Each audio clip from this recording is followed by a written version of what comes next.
Yes, later, because of the... Thank you. It's the eventual way of getting out of it, sort of thing. Thank you so much. Thank you.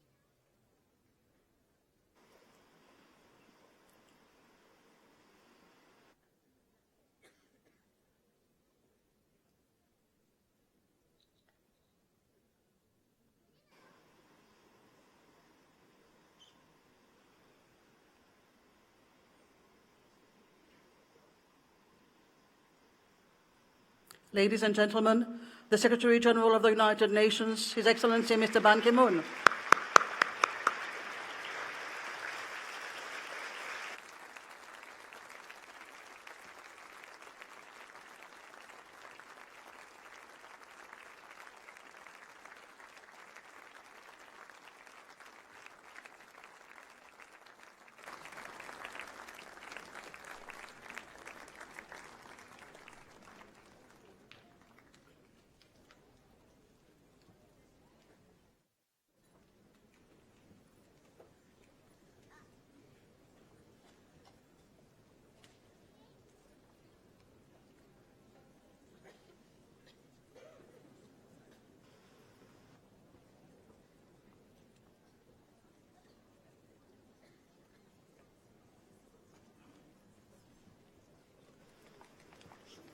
Good morning, ladies and gentlemen, and welcome to this stakeholders meeting on Sustainable Development Goals. We are very privileged to have in our midst this morning the Secretary General of the United Nations, His Excellency Mr. Ban Ki-moon. Without much ado, I will go straight to the program by requesting Honourable Vishnu Lakshmanaraydu to do the welcoming remarks. Minister, please.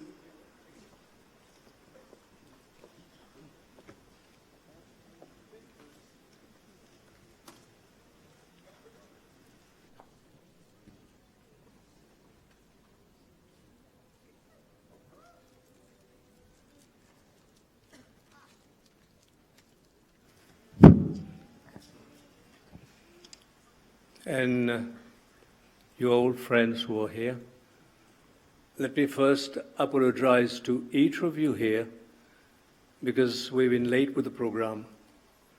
So I crave for your indulgence if you've had to wait for 2 long hours before our distinguished guests arrived just now. We had a work session in the morning at 9:40 with the Prime Minister that went well beyond the time allotted, 1.5 hours. And this explains why we are late. Once again, we present our deep apologies. Anyhow, the waiting is worthwhile because we have in our midst one of the most famous leaders of the world, the Secretary General of the United Nations. And the theme today is quite exciting, especially for the youngsters who are here. In the last budget speech, I said that we are at the crossroad for Mauritius, meaning that it is not one of the many crossroads, it is the crossroad. Either we make it as a nation or we don't make it. And at that time, we spoke, therefore, of the fact that we are in a middle-income trap, and we are there, and we can't move up as long as growth rate don't pick up. And we also spoke of one very important thing, and that is climate change, the environment, nature, Gaia, our planet. And I said this in the budget. I said planet Earth can live without us. We cannot live without planet Earth. Scientists have carried out research work and have shown that on the present trend of consumption, world consumption, that in 20 years we would need the resources of 2 planet Earth just for mankind to continue living as it is now, in extreme greed. So we said the day of reckoning is there. Some people would like to say that we have time. I say that we are at the crossroad, number one. Number two, the day of reckoning is here. Either we adapt to the planet or we perish. This is why it is so important that we have in our midst the Secretary General of the United Nations, because he has been one of the greatest architects and proponent for protection of nature.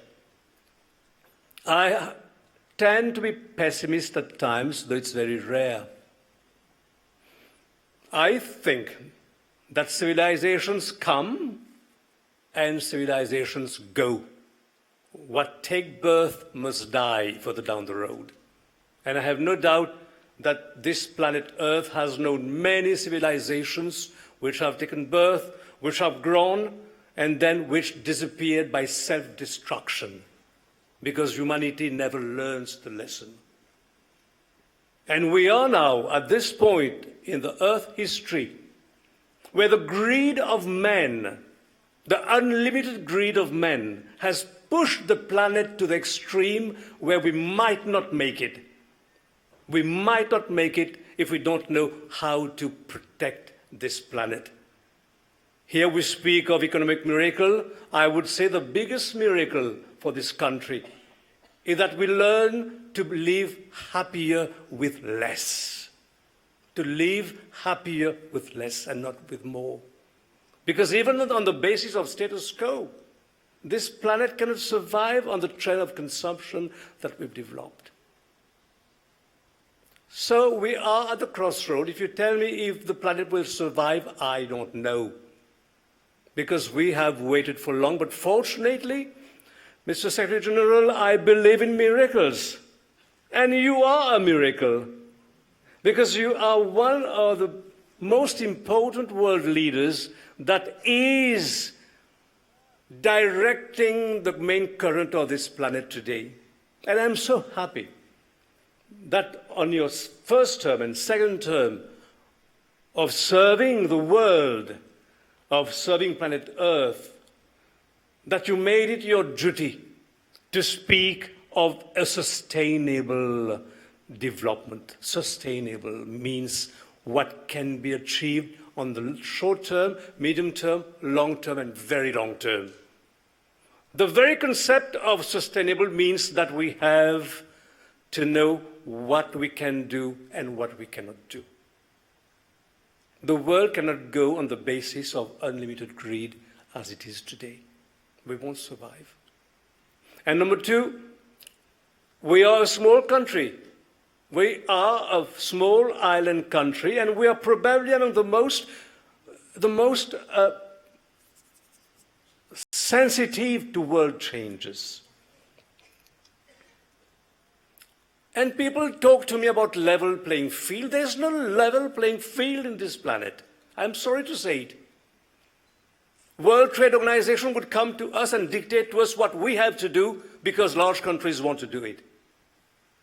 So if we want to speak of sustainable growth and development, then the United Nations will have to work towards a more level playing field for all countries.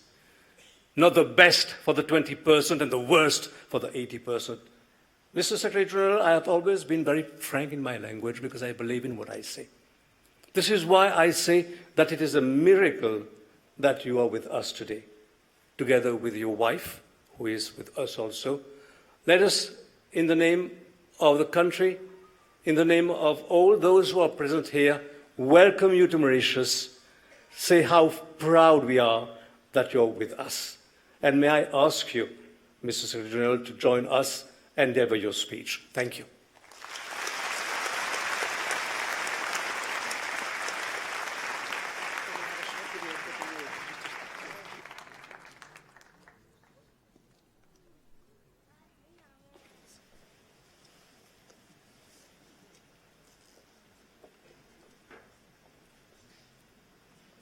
I'm watching for a video coming.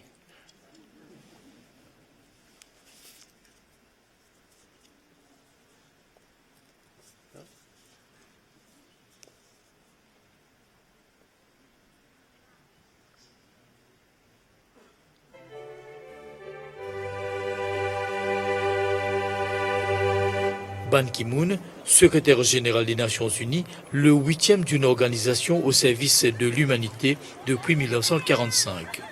fabuleux parcours d'un enfant d'origine modeste, né dans la guerre et personnification d'une véritable institution à rayonnement planétaire. Ce fils du monde, de retour ici dans son pays natal, la République de Corée, est né le 13 juin 1944. Après des études universitaires en relations internationales, il fait des études poussées à l'université de Harvard. My parents have been telling us to respect the elders and care for poor people, vulnerable group of people. I'm inspired by what my fathers and my father and my mother have taught us. Il sera ministre des Affaires étrangères et du Commerce, puis en poste à New Delhi, Washington DC et Vienne. À partir de 1975, Ban Ki-moon occupera d'importantes fonctions aux Nations Unies. C'est le 1er janvier 2007 que sonnera pour lui l'heure du rendez-vous annoncé avec le destin onusien. 4 ans plus tard, Ban Ki-moon est reconduit à ses fonctions de secrétaire général, une réélection qui passe comme une lettre à la poste à l'Assemblée générale à New York. Mais qui est cette personnalité au charisme débordant, arborant un radieux sourire qui fait le tour du monde? Un homme qui incarne une certaine force silencieuse, imprégnée d'une philosophie de vie, privilégiant des valeurs existentielles pures, susceptibles de contribuer à façonner de manière remarquable le destin des nations. Education is a powerful weapon to fight security threats, including the rise of violent extremism. Un homme présent sur tous les fronts depuis bientôt une décennie, dans un monde confronté à de multiples défis globaux, tantôt naturels, tantôt engendrés par une activité humaine effrénée, arrivant mal à cerner les contours de ses propres priorités de survie.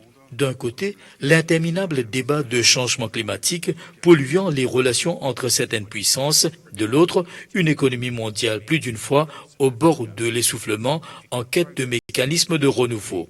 En parallèle, des pandémies donnant des sueurs froides au peuple, surtout ceux exposés à la pauvreté et vulnérables face à des crises persistantes, lourde tâche pour Monsieur Nations Unies, responsable du sort d'une population mondiale de plus de 6 milliards de personnes et 193 États membres, grands et petits, chacun ayant ses propres préoccupations dans un contexte de globalisation accélérée.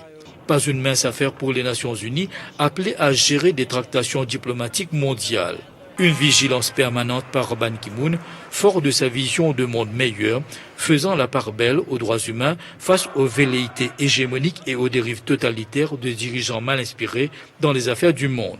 Un homme très sensible à la question de paix mondiale. Plus d'une fois, on l'aura vu s'aventurer en terrain miné, là où règne la loi du plus fort, où sont commises des atrocités contre la population civile sur fond de considérations frontalières et d'enjeux géopolitiques. Ban Ki-moon, un homme de dialogue qui ne s'est jamais laissé influencer par la loi du silence. Ratisser l'âge auprès des décideurs du monde afin de voir émerger une architecture sociale à visage humain dans chaque État membre, volonté affichée de Ban Ki-moon, transformée au fil des ans en homme de toutes les situations, dictées par sa conscience et ses idéaux de bonheur collectif. Quelqu'un qui n'a jamais caché l'attention qu'il porte aux États insulaires en développement. Une voie qui s'est toujours accompagnée d'actions concrètes. L'ambitieux projet de lutte contre la pauvreté, les Millennium Development Goals, a réussi à faire du chemin pour preuve l'engagement de plus de 60 milliards de dollars US consacrés en particulier à l'Afrique, aussi bien qu'une stratégie renforcée ayant trait à la santé des femmes et des enfants. Les crises économiques, énergétiques et alimentaires amèneront le secrétaire général, en 2008, à lancer un appel au G20 pour débloquer 1000 milliards de dollars en faveur des pays en développement. Autre cheval de bataille de Ban Ki-moon, la lutte contre la violence à l'égard des femmes et les transitions démocratiques dans le monde. Les efforts de paix, un processus continu. Une voix appelée Ban Ki-moon qui s'est toujours élevée pour dénoncer les grandes tragédies du monde, du génocide à la crise migratoire sur le vieux continent, en passant par la prolifération d'armes nucléaires. Ban Ki-moon, un secrétaire général de toutes les nations et qui a toujours su mobiliser la communauté internationale en temps difficiles. We've been working very hard, very long. The time for action is now.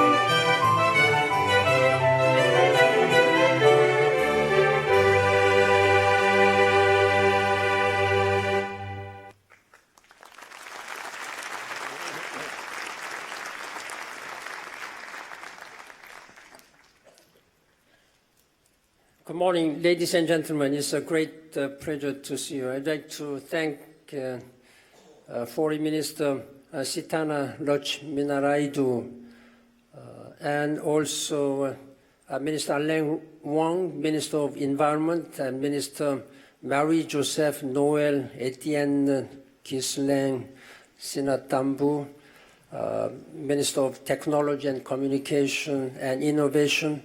And I also understand that Honorable former President Kassam Utim would be present today.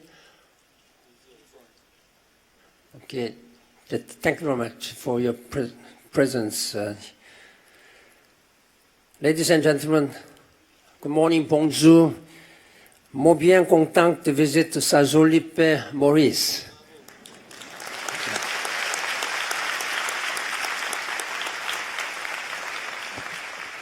First of all, I'd like to deeply apologize for being late.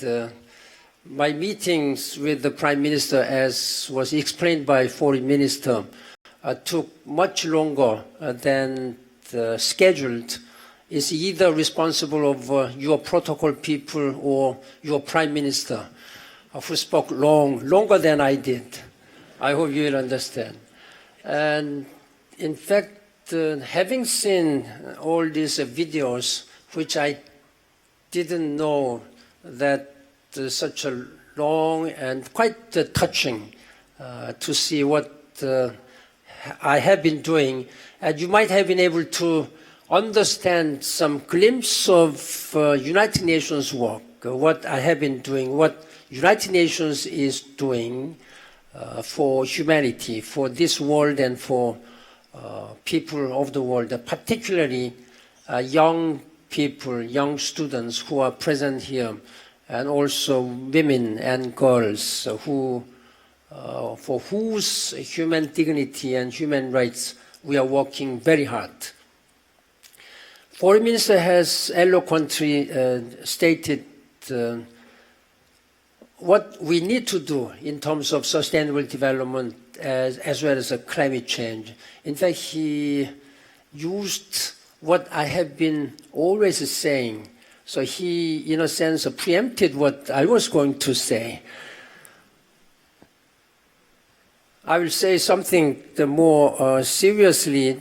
When it comes to climate change, I've been saying that the way, if we see the way people abuse the nature or use resources, it seems that they believe that we have a two-planet Earth. But unfortunately, we have only one Earth. This is what you said. But that's my intellectual property right. But you can use it. I will not claim anything. But we have only one Earth. And we do not have Plan B. There cannot be Plan B because we do not have Planet B. This is what I've been saying. But I'll be more speaking to you. Standing here, I'm just curiously looking at what that contains.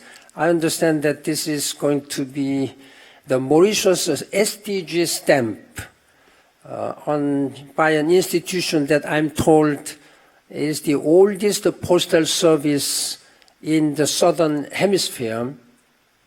I know also that, very interestingly, the stamps issued by Mauritius are very highly prized around the world. We use stamps to send messages, good messages or bad messages, sad messages, but today the people of Mauritius are sending a loud and clear messages to the world. That's the main purpose I'm here. Thank you for your participation and your engagement. Just your presence today, I can say that you are sending a clear message. Then what kind of message? You are saying, yes, we can end global poverty by 2030. Yes, we can build a life of dignity for all the people, regardless of gender, age, or whatever orientations you may have. Yes, we can build healthy economies and healthy planet. Of course, we will leave no one behind. We will have everybody put on sustainable path together with our planet Earth. We can do it. We are all proud when Prime Minister Jagannath and almost all the leaders of the world came to the United Nations last September and adopted very visionary and ambitious Sustainable Development Goals, 2030 Agenda for Sustainable Development Goals.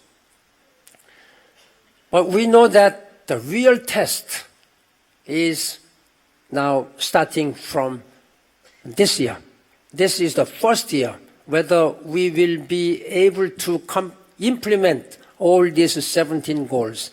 It covers all spectrums of our life, of our nature, of our earth. Therefore, it's absolutely necessary that this becomes our guide for our better future, where everybody will be on board. To realize this agenda, the mindset that has to change. That's why I'm standing before you. We will need high level, high energy, political commitment. I spoke to President yesterday and Prime Minister this morning that the government and people of Mauritius should have a stronger and strongest ownership of these 17 development goals. It was adopted at the United Nations, but now it's in your hands. Your future is in your own hands, of course in our own hands. We need renewed global partnership for development. We will need to go beyond traditional statistics and embrace a data revolution. The 2030 Sustainable Development Agenda demands that any policy, plan, or action considers the most vulnerable group of people. It says that we must prioritize social goals and integrity of the planet and transform our economy. It summons us to look beyond the national borders and short-term interest and act in solidarity. People are easily looking at the short-term gains, but short-term gains will not bring anything at this time. Our world is very tightly interconnected. Just one word which you are saying from this podium will be transmitted to the end of this earth within a fraction of a second. So we are living in a very small world. You say that the small island developing states, but we are living in a very small planet Earth. We are just one family. This agenda will not be realized in New York, in the United Nations, or Geneva, or conference halls. It will have to be realized by all the people. It will happen in communities, and it will take everyone, yourselves. That is why I'm so greatly encouraged by your commitment today. You know that we must involve leaders like those here from civil society, but it is you who will help shape and implement policies.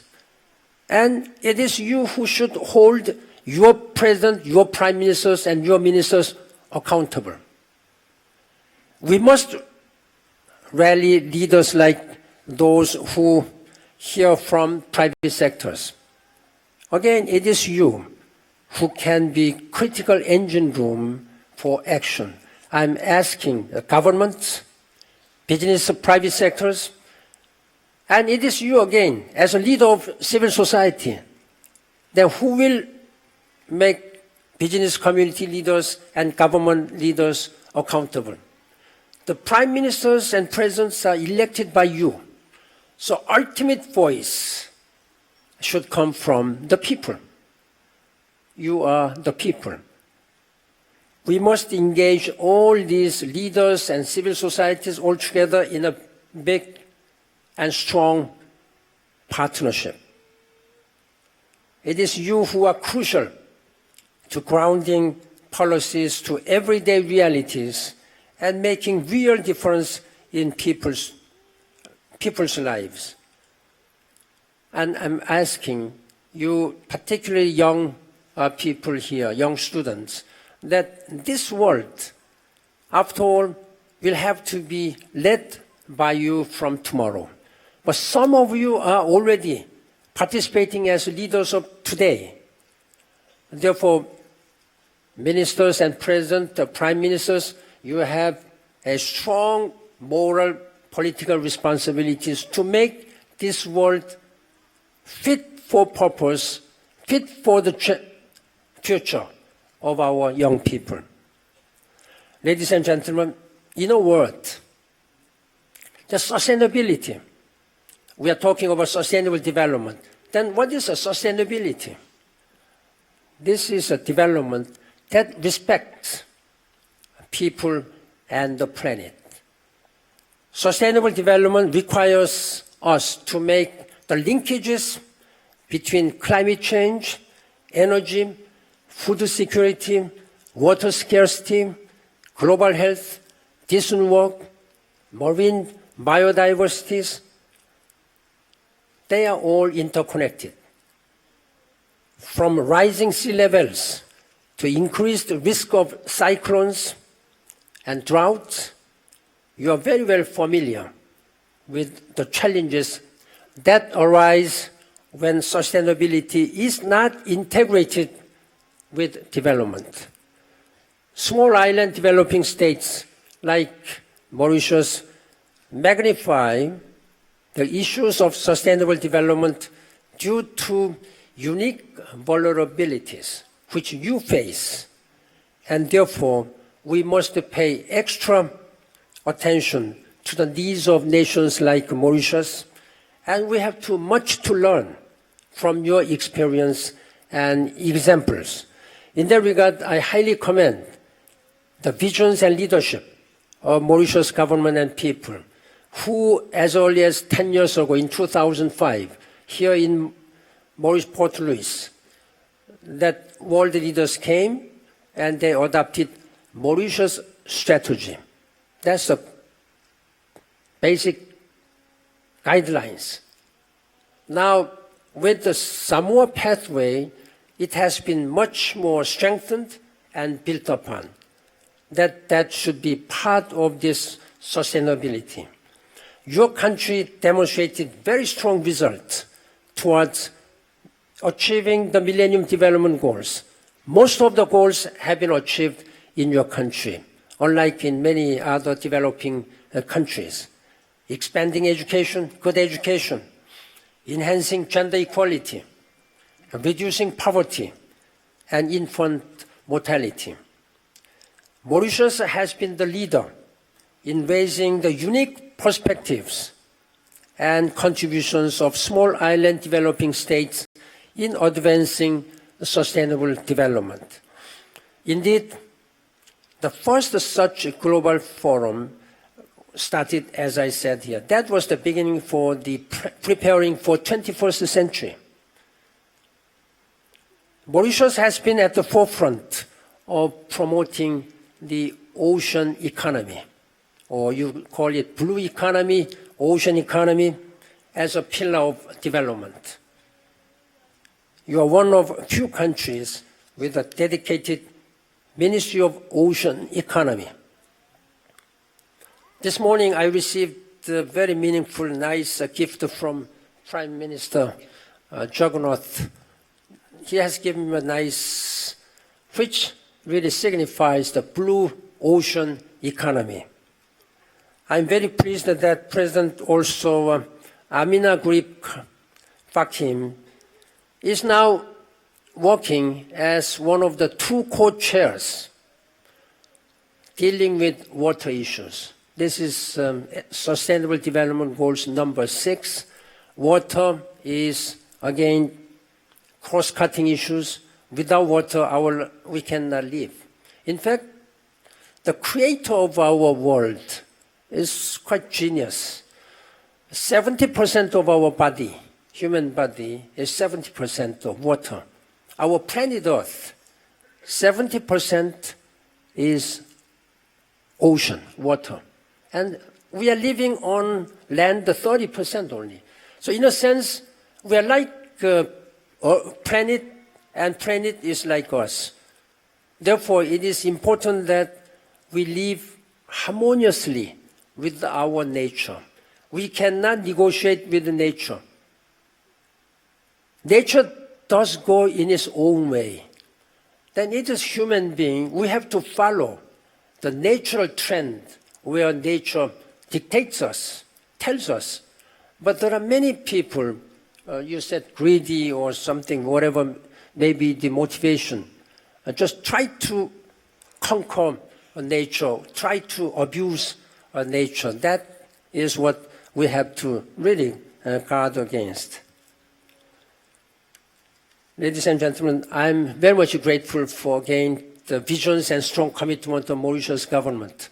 On April 22nd, that's about 2 weeks ago, in the United Nations, there was a very important ceremony that took place.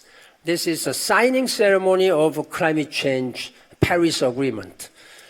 People might think that what is that importance of a signing ceremony? It looks like technical or procedural issues.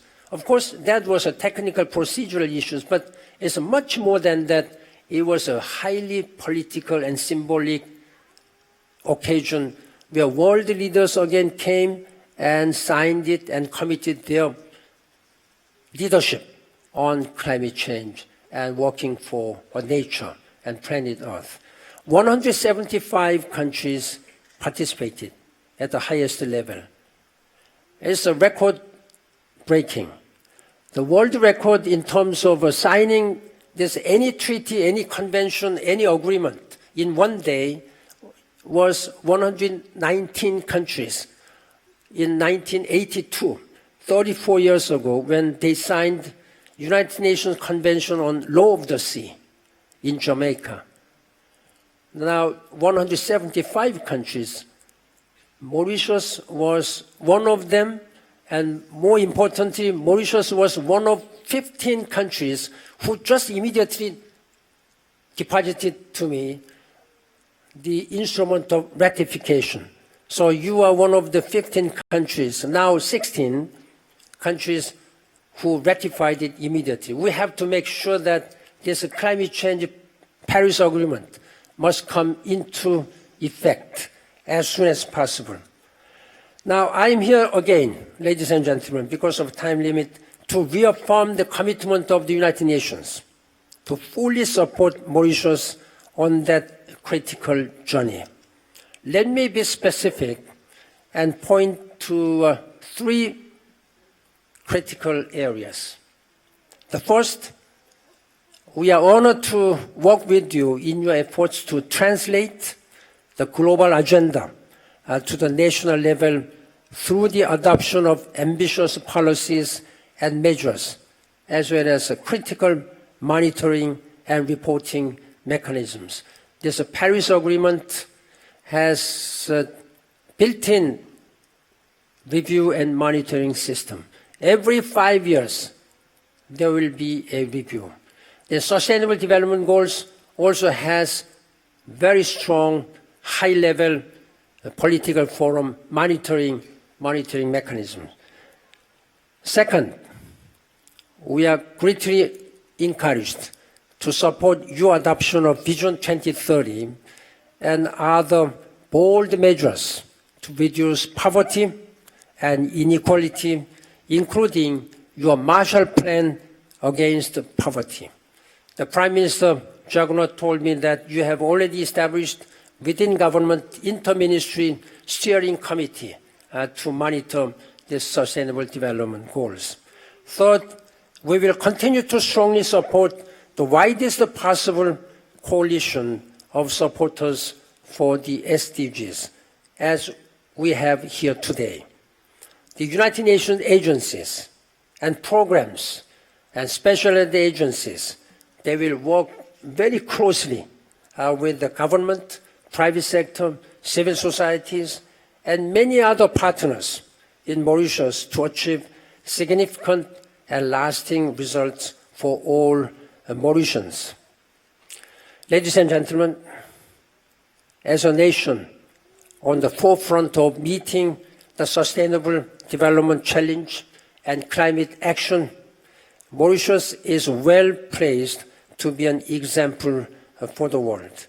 We will continue to look to the experience of Mauritius. We will learn from your approaches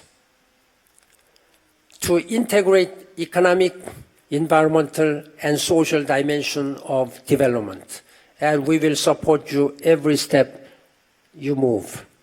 From here, let us send the message across Mauritius and around the world that let us all step forward to make sure that no one is left behind. It's important that particularly we must fully utilize the potential of women and girls.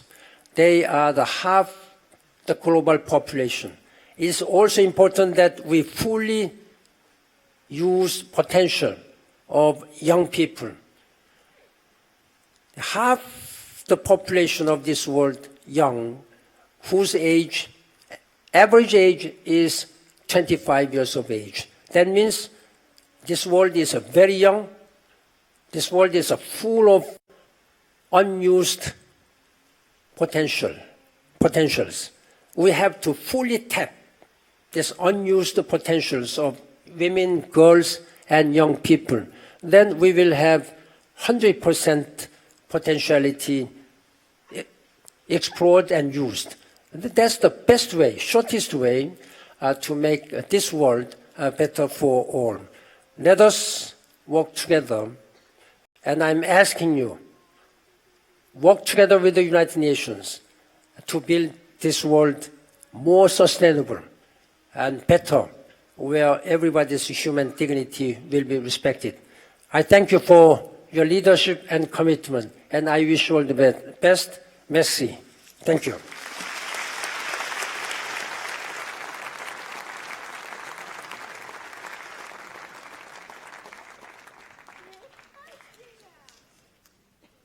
Thank you, Secretary General, for that very inspiring speech. Indeed, we have a lot of leaders in the House today.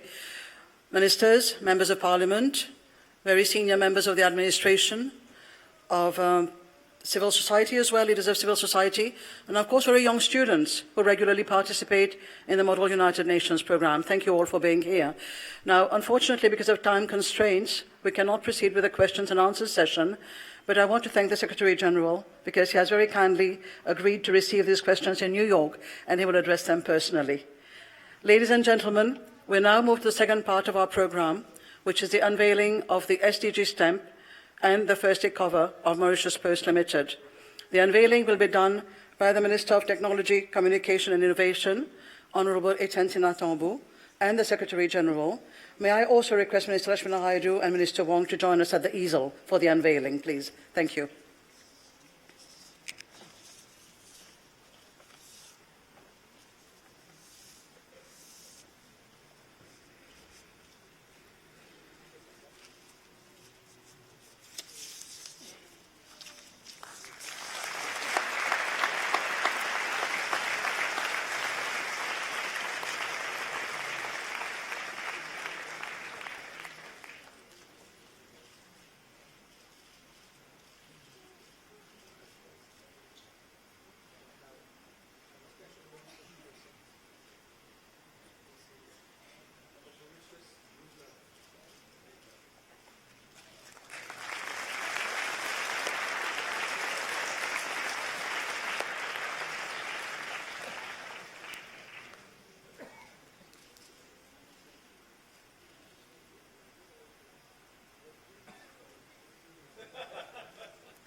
Ladies and gentlemen, thank you very much. This brings us to the end of the second part of the programme. I will request all guests to remain seated whilst the Secretary-General and the dignitaries are escorted out of the room. Thank you. Chief. Wait. Together.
May I request other guests to please remain seated? We have not completed the programme yet.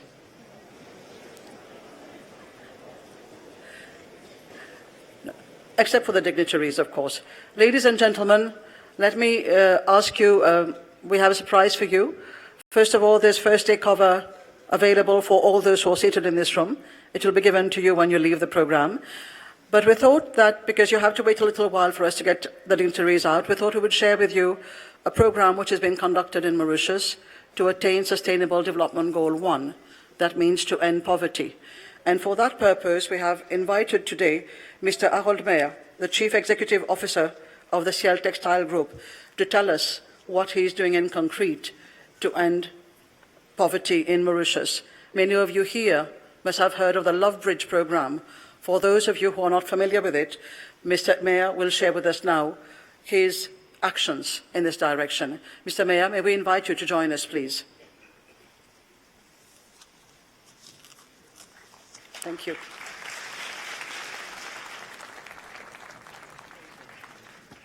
Merci beaucoup. J'entends tout le monde dire « Ah, encore du temps ». Mais donc, ne vous tracassez pas, on ne va pas vous garder pour longtemps, 10 minutes. Mais je crois que ça vaut la peine effectivement, après une présentation aussi intéressante que celle du secrétaire général des Nations Unies, de vous montrer un projet plein d'espoir qui se lance dans l'île Maurice et qui, on espère, va aider, va certainement contribuer à l'éradication de la pauvreté. Donc, hopefully, few slides are here. Donc, je vais parler en français. Je crois que ça convient probablement mieux à tout le monde. Alors, nous ensemble à toi. C'est un petit peu le message qu'on veut passer à toutes ces familles qui sont caught in the poverty trap, qui se sentent seules, démunies, qui trouvent la vie très difficile. Et donc, c'est un petit peu notre slogan, nous ensemble à toi. Et Love Bridge, c'est donc un Joint Public and Private Platform. C'est un National Parrainage Programme. OK? Donc, on est là puisque dans le budget speech de l'honorable Vishnu Lakshminarayan l'année dernière, le gouvernement a souhaité que le secteur privé s'implique davantage dans la lutte contre la pauvreté. Pas qu'il prenne en charge, mais qu'il s'implique davantage. Et c'est donc le projet Love Bridge qui a été retenu comme plateforme.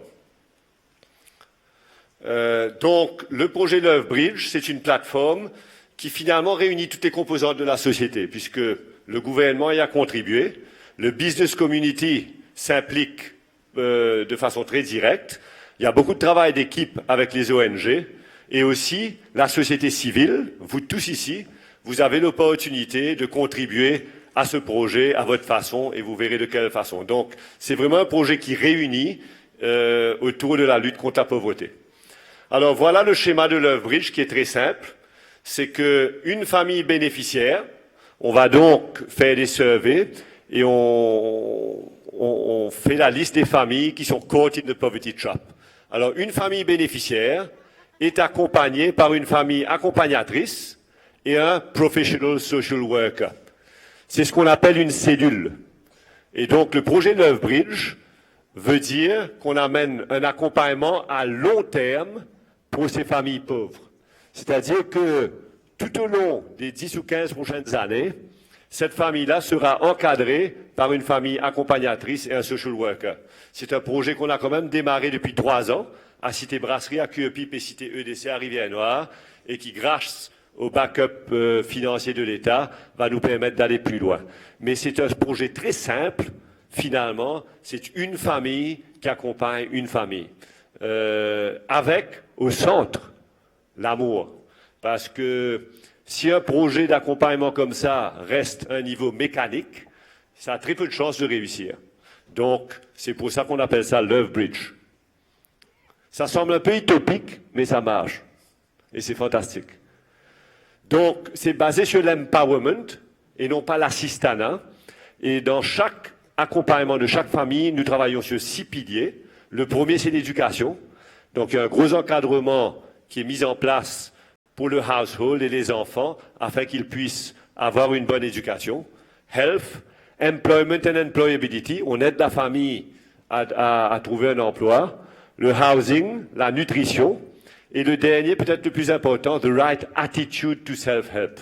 Parce que beaucoup de ces familles-là sont des familles qui ont besoin de courage pour avancer. Alors, pourquoi Love Bridge? Parce que, comme on a dit, il y a tellement de difficultés dans la vie de tous les jours que si les accompagnateurs ne le font pas avec amour, c'est facile de démissionner et de se retirer. Et tout le sens de ce projet-là, prend sens avec l'accompagnement à long terme. Secondement, c'est un bridge, donc ce sont des ponts qu'on vient construire entre 2 extrêmes de la société et qui, pour le nation building à l'île Maurice, est extraordinaire. Donc ça, c'est quand même quelques photos pour vous montrer que les familles dont nous accompagnons sont vraiment des familles qui sont involved dans l'extrême pauvreté et qui ont besoin de support. Donc la vision de Love Bridge, c'est through Love Bridge, our aim is to play an active role alongside government, NGOs, civil society in the eradication of absolute poverty. Our vision is to help empower and bring autonomy to all willing households caught in the poverty trap. We have a long-term commitment to that vision, and our vision is also to promote nation building by building bridges, qui vous conviendrait est un petit peu dans le droit fil de ce que parlait Ban Ki-moon. Alors, je ne vais pas passer sur la mission et les valeurs. Quelques résultats quand même de ce projet qui existe depuis 3 ans, où il y a 45 familles finalement qui accompagnent 45 familles avec l'aide de social workers qui, eux, sont employés à plein temps sur ce projet. Donc, tous les enfants bénéficient d'un soutien. Tous les enfants aujourd'hui sont scolarisés. Donc, il y a 108 enfants qui sont pris en charge dans le projet et 67 adultes. Il y a 13 enfants transférés dans les écoles adaptées. 48 enfants ont bénéficié d'un soutien scolaire qu'ils n'auraient pas eu sans le projet. 19 enfants bénéficient d'un soutien psychologique. Et 13 enfants participent à des activités extrascolaires. Donc, tout ça sur le domaine de l'éducation. Et puis, il y a aussi au niveau de l'emploi, 43 adultes ont trouvé un emploi, dont 24 un emploi stable. Au niveau du logement, 26 familles ont pu rénover leur logement et entamer des démarches pour les logements sociaux. Au niveau de la santé, il y a 20 bénéficiaires qui bénéficient d'un suivi médical pour maladies chroniques. Et au niveau de la nutrition, 14 familles sont sur aide alimentaire. Mais peut-être plus important que tout, 100% des familles bénéficiaires sont très heureux de former partie de ce projet-là et avouent eux-mêmes qu'ils progressent de façon significative. Donc, au fait, le point, c'est que c'est un projet, c'est pas un projet expérimental, mais c'est un projet qui a été testé, qui marche à petite échelle et qu'on veut développer à plus grande échelle. Alors, pour le programme national, le but, c'est de scale up 42 familles, dans un premier temps à 500. Donc, sur les 4 prochaines années, nous allons chercher à faire ce projet available à 500 familles. Donc, il nous faudra recruter 500 familles accompagnatrices. Eh bien, je fais un appel à tous ceux d'entre vous ici que ça interpelle, qui voudraient peut-être de façon plus directe contribuer à cette lutte contre la pauvreté, de me voir, je resterai un petit moment après. Et on aura une campagne d'explication et de présentation sur les 6 prochains mois pour accompagner 500 accompagnateurs, pour accompagner 500 bénéficiaires. Et donc, comme conclusion, c'est un projet ambitieux, mais je crois que c'est un projet ambitieux à la taille du problème que nous avons aujourd'hui, parce qu'il reste quand même probablement plus de 10 000 familles qui sont caught dans un poverty trap, et qui tout seul n'arrivent pas à s'en sortir. Donc, on vous invite à vous embarquer avec nous, surtout avec beaucoup d'amour et de détermination. Ben voilà, j'espère que ça n'a pas été trop long. Merci pour votre attention et ben, j'invite ceux qui s'intéresseraient à savoir plus de me voir après. Merci. Thank you very much, Mr. Mayor. I think every child matters, every family matters, and every opportunity to give people a chance to live in dignity matters. So thank you very much for all that you're doing. You will find among our students many who do community action, community service to the community. I'm sure they'll take up your offer to participate in the Love Bridge project. Ladies and gentlemen, thank you so much for your patience this morning. You're wonderful people. You've been admirable this morning. I thank you all, and I request you not to forget your first cover as you leave. Thank you again, and have a good day. Thank you. Bye.